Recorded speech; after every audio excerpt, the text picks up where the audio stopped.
quorum to vote. I told them I'd let him vote. You got to be careful. Sure, but look at this. Look at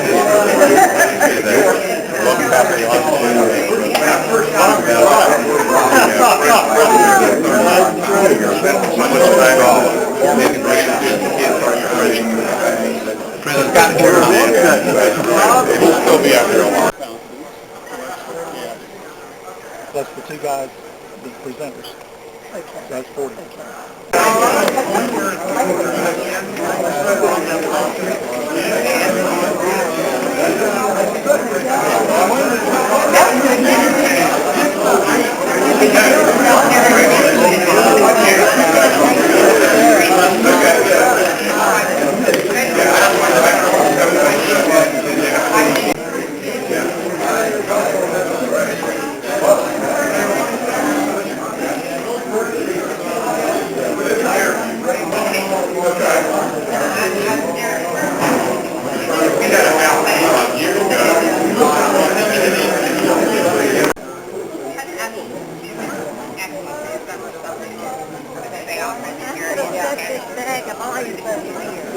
Okay. It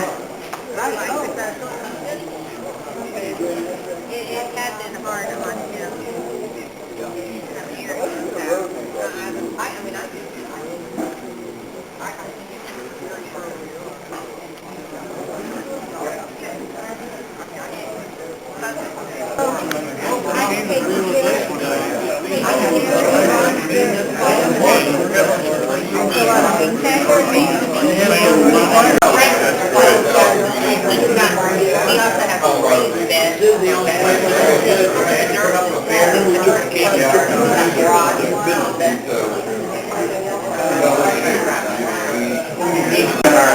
Annual picnic, and we have one piece of business that we need to get through because this is the first time we've had so many members together in one place at one time. It's come to our attention that the bylaws are a little out of date. The way they are right now is that you have to have a quorum that's present to be able to vote on anything that changes the bylaws, or many other things too. So what's been proposed, Mike Maxwell, the chairman of the bylaws committee, him and his folks came up with the idea of putting in a definitions section. And in that definition sections, we're going to define what present means. So that instead of just being there physically or being able to call in over the phone, like for a board meeting, what we want to do is to expand it out so that you can vote or have a quorum with respect to either Zoom meeting or email or whatever other form of communication we have these days. So the way it reads is the definition of present. Used to determine quorums for any meeting or vote, the board may specify in-person attendance, interaction via phone, internet, other electronic means, or written proxies. The procedure used for any meeting will be specified by the board and announced via the club newsletter or president. This definition overrides any more restrictive use found within any section of the bylaws. So I guess we need to have a motion that this will be put before the general members. So moved. Second? Second. Discussion? Yes, Bob. One of the Bobs. Do we have a quorum to vote on this quorum? I think so. Bob Sharp said that we did have a quorum. So one of the other Bobs. Okay, got it. So the motion has been seconded. Any other discussion? Okay, all those in favor say aye. Aye. All those opposed? Sweet. Okay, unanimous. Thanks, guys. Appreciate it. Now we can get on with the fun. Quality forward. I remember that. Yeah. And I'm just going to briefly tell you some things that we're up to, what our organization's about, if you're not familiar with us. And then I'll turn it over to my colleague, Eric Bradford, for some more specifics about some fun projects we have going on in your neck of the woods. So Asheville Greenworks started in 1973 as Quality 76 to help beautify and revitalize Asheville in preparation for the bicentennial. And then when the initiative was successful, they wanted to keep moving forward, so renamed the initiative as Quality Forward, and we're Quality Forward for a few decades before becoming Greenworks. And I always forget when we became Greenworks. 2007. 2007. It's not an easy year, yeah. 7. So 14 years we've been Asheville Greenworks. When I tell folks what we work on, I usually boil it down to trash and trees. And that's the easiest way. We do a lot, but in the realm of trash, we work on waste reduction. So we hold hard to recycle events.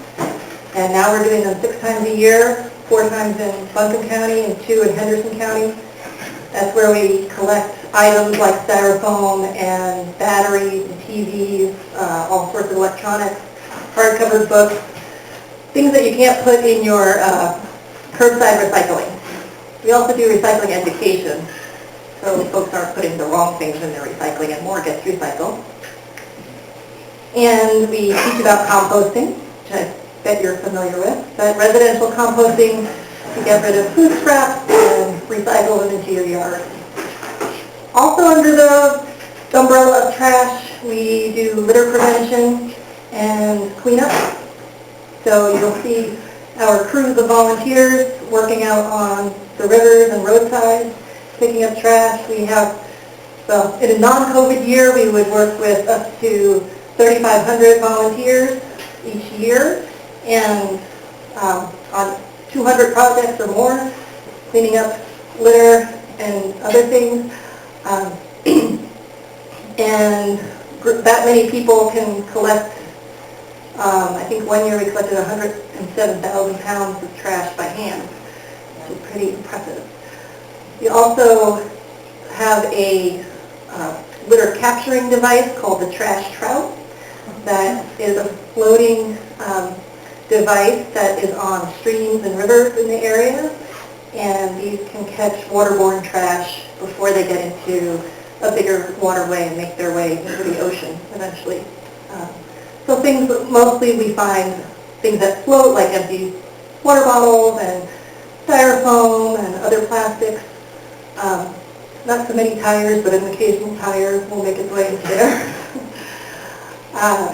So the Trash Trout program is going strong. We're expanding it by selling trash trouts now to other municipalities. And so that was a program that was started about 6 years ago and has grown quite a bit recently, thanks to Eric's work and his team. And then we have, in the area of trees, our urban forestry program. And our urban forestry program is has its roots, pun intended there, with tree planting and projects and getting more and more trees out there. So a lot of the trees that you see in the downtown Asheville area were planted by Quality Forward volunteers back in the 70s and 80s. And nowadays, we're looking at how do we have sustainable development, the pace that development's happening in the area in Buncombe County, how to make sure that it's ecologically sustainable and that we can replace trees that are lost to development, restore some of the tree canopy throughout our cities. And we have, for that purpose, we have a tree nursery that is expanding, and Eric will tell you more about that in a second. And we also have community orchards throughout the county.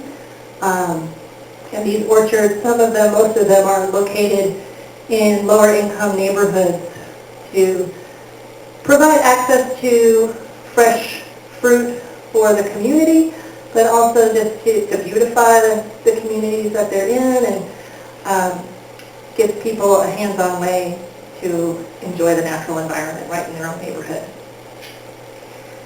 So we also do tree education, and we have workshops throughout the year that we invite you all to attend.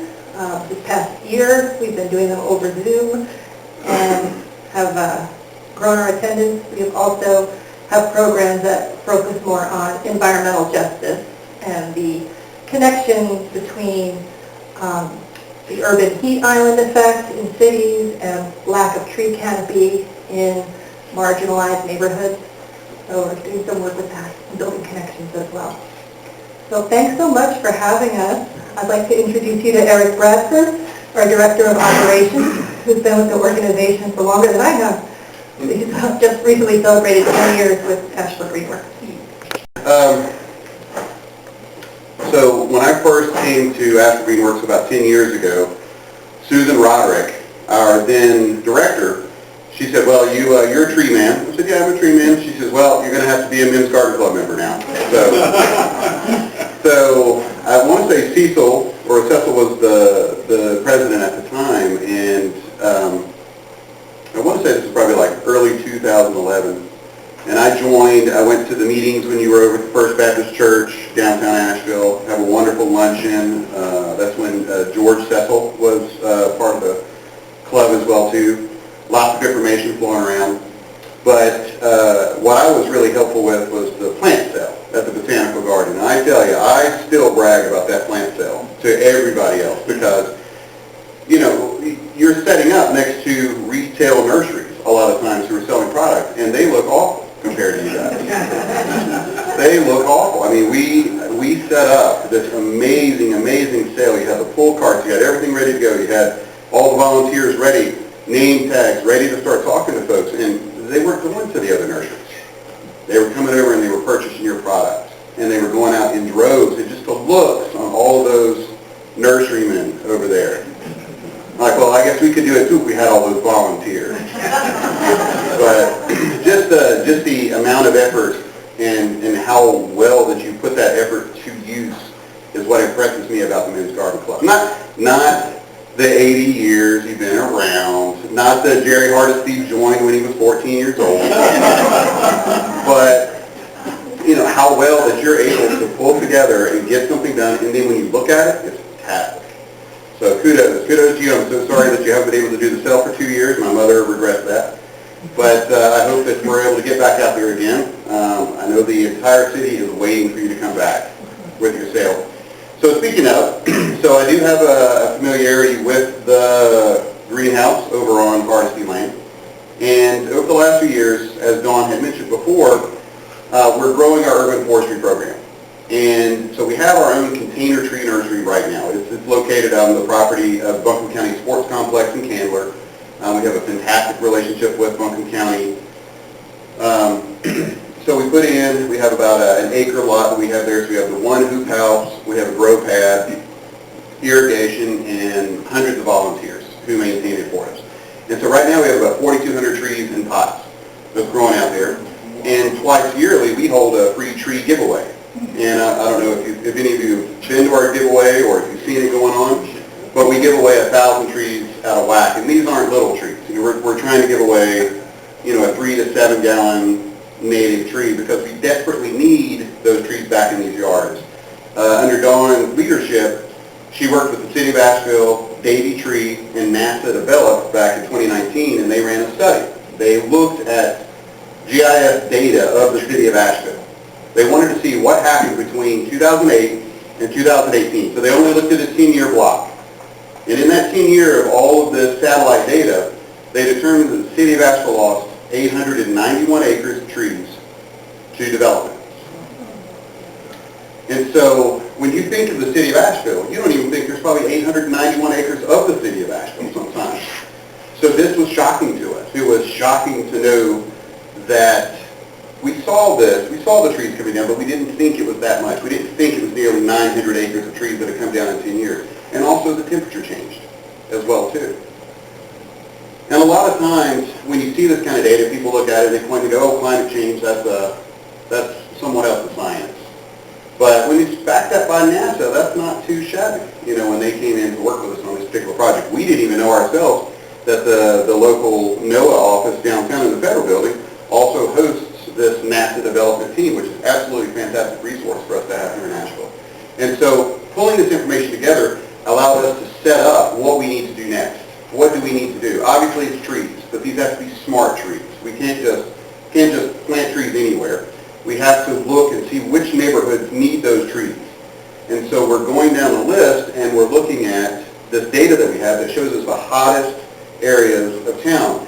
And a lot of times that hottest area of town is in that same intersection with a disparity of finances as well too. That's usually the same sort of intersection that comes together. When you think of Biltmore Forest, you probably don't think of a tree canopy loss, but this is because the neighborhood is planning for this. They are planning for their trees.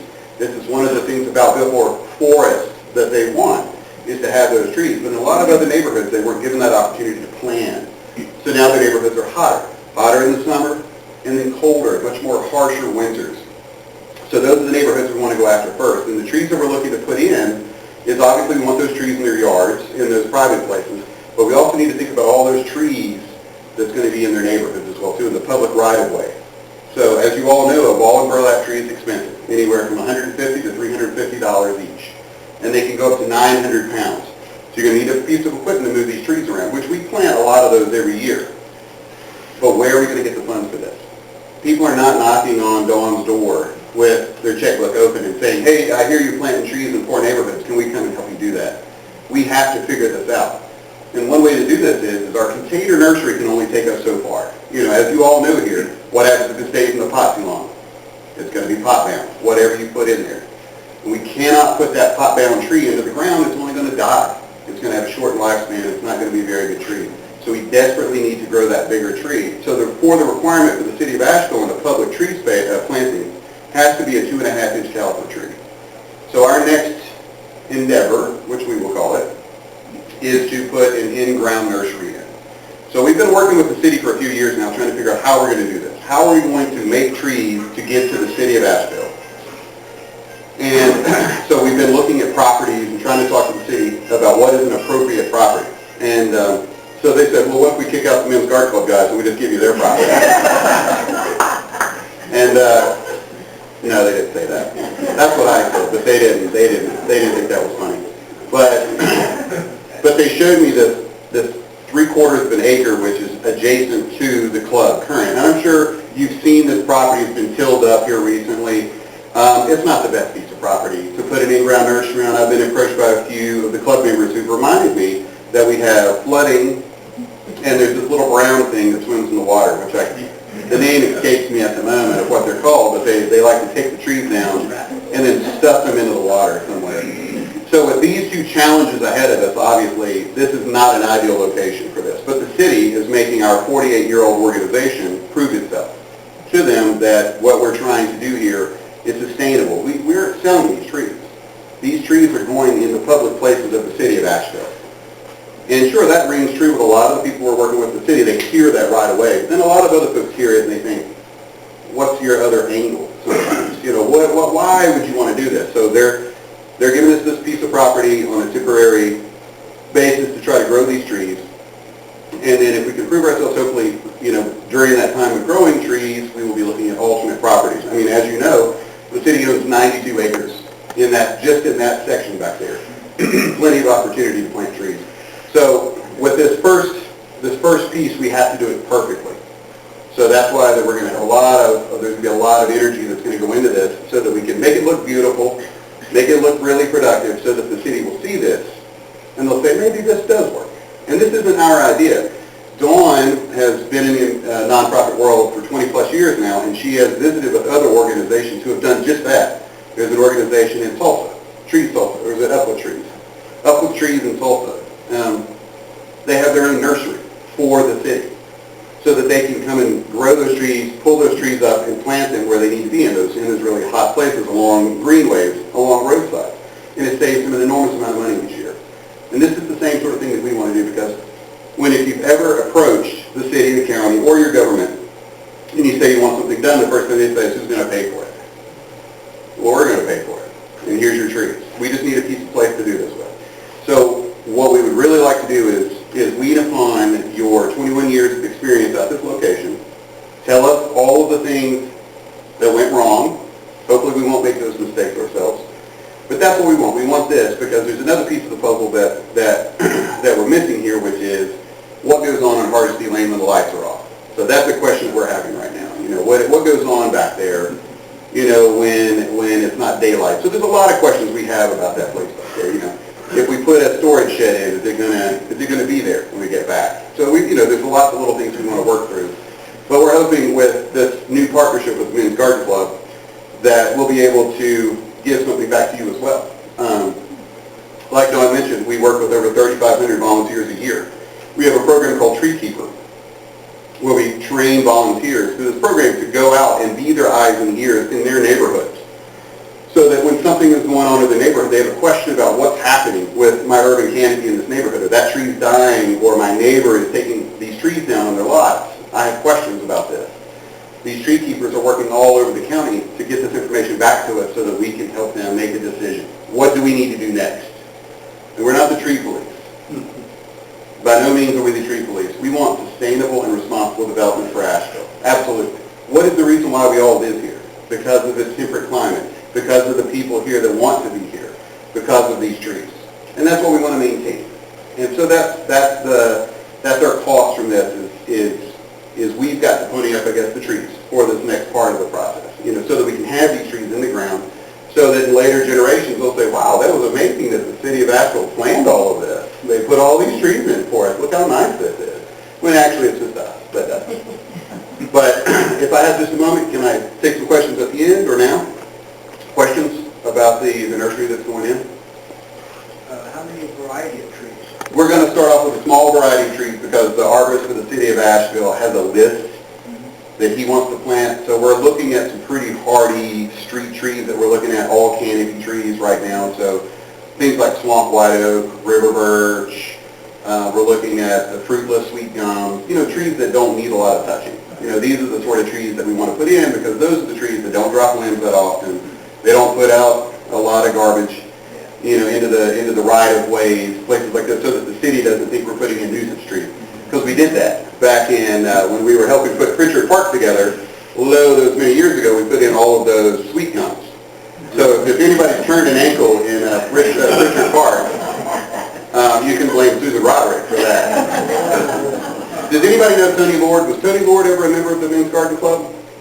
Tony Lord was one of the first people to identify the desperate need we had for trees in our downtowns. This was happening in other places. There was other places who said, it is actually kind of important to have some trees in our downtown. And Tony Lord was one of the first people to move to the area. He was really a large part of our early tree planting in the 1970s. When we look back to those early archived photos, you can hardly find a picture without Tony in it, which is ridiculous. I want to see other volunteers occasionally as well, too, in these photos. But yeah, I think about that often. Any other questions? You said it's an in-ground nursery, so is it not container? Yeah, so it's not going to be a container nursery because getting it up to that size, so we are looking at a pot and pot nursery for our container nursery now, and we can look at a 25-gallon pot and try to do that there. But as you know, you can't put a pot nursery in a floodway. It'll undermine itself and it'll fall apart. Where we have our current nursery, we can. We have the stability for it. We have an irrigation system that's timed, it's already on. But for this, we will have to put the trees actually grown in the ground. And so the first step of that process is you probably saw the tractor. We hired Warren McIntyre, who used to be a bunch of soil and water. He brought his tractor out. He broke his plow on the first day because it was so compacted. Came back the next day and he broke his PTO and his tiller, working it up. Thankfully, he didn't charge us for that. That was nice. It was very, very kind of him. But Lauren's going to come back in the fall because we put our cover crop on. We started with buckwheat and white clover, and I don't see any buckwheat or white clover out there right now. It's all fescue and corn stalks and rush. So he'll turn that back in the fall, and then by January, that's when we want to come in and put the trees in. We're going to use the sun tubes. I don't know if you've seen these before for nurseries to protect them from beavers, things like this. Jerry pointed out to me, though, he said the beavers are probably smarter than me. They'll just lift it up and then eat the tree underneath it. So we're going to have to be clever to make this work. Any other questions for us on that? Yes, sir. A lot of studies have shown that in many cities, the affluent versus the poor neighborhoods tend to use different temperature. That should be worth money to a power company. I would think they would be amenable to providing some funds to reduce their electrical costs. That is a wonderful, that is exactly what we thought as well, too. because of exactly this, peak demand. In those neighborhoods, they don't have usually a lot of times the most efficient cooling and heating systems in their homes. And so they will see the peak demand as you're talking about in those particular neighborhoods. So Dawn has done a tremendous job working with our local utility. Duke Energy is a partner in this with us. We want them to be a bigger partner in this with us because we feel exactly how you do. This is a cost saving for them. This is going to stretch out how long they can operate here. This is going to keep down utilities, which keeps us being ratepayers for that utility. It's So worth a lot of money. it's absolutely worth a lot of money. And it's a shame that it's a group of us that have to sort of speak up to the rest and say this is an important thing. Because it is to take for granted when we look around us, how many trees are around us. But if we take those trees out, will Asheville still have that 10 to 20 degree differential than Greenville, South Carolina, or Charlotte? No. We're going to lose one of those major pieces of why we want to live here, why we want to have this ecosystem. The trees and the plants that you grow would grow completely different. We've actually had conversations that we might need to look at more tolerant species that can be more heat tolerant that we're putting in the ground over the next 20 and 30 years because it is coming. That climate change is coming to the area. So we're going to try to fight it as hard as we can, and it's the easiest way to do it. One last sentiment.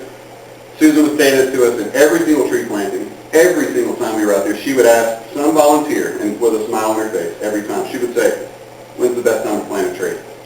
Volunteer would be like, well, fall. Fall's a good time, because that's when this is going dormant. She goes, no, 10 years ago. So thank you all. Dawn and I will be here if you have any other extra questions for us. We are thrilled to get to work with the Garden Club. You guys are absolutely an inspiration to us all. Thank you. Thank you so much.